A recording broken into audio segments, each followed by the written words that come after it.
Hi, I wanted to take a minute to show you how to use the PALM for graphing.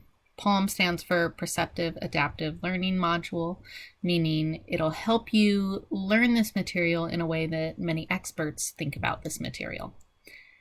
These are provided from the psychology department at UCLA. They're trying to study the way in which experts think about certain concepts.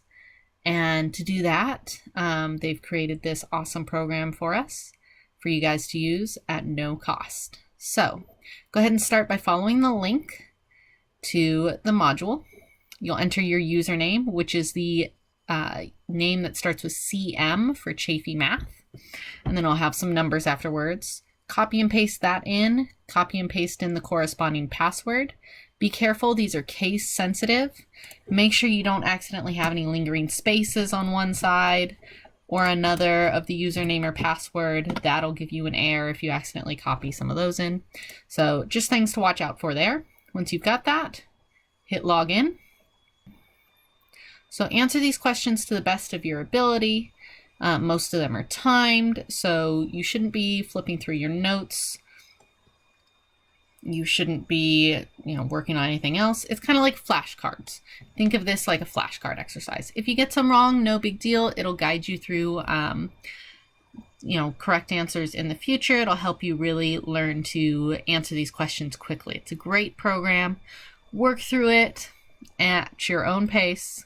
Oops, see, it's telling me I didn't answer quickly enough.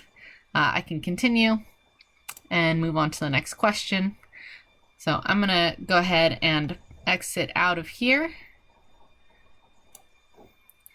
If you do exit out, that's okay. Sometimes you need to give yourself a little bit of a break. The very next time you come back to the website, you'll log in, it'll pick up right where you left off. It remembers where you were, whether that was in the middle of a learning part or, just before or after an assessment. It'll remember where you left off, so you don't have to worry about leaving and coming back. I encourage you to do that if you need a break. That'll actually help your brain learn the material a little bit more. Most students take about an hour to move through all of this. Some will move a little bit faster, a little bit slower, depending on how much of this material you already know. So don't worry too much about the time it takes you to answer this. Just know that as you work through it, it'll make sure you focus on as much of the material as you need so that it knows that you have totally mastered it, and it'll help you out with this material in the long run. So take advantage of it, take it seriously, and see how much you can learn.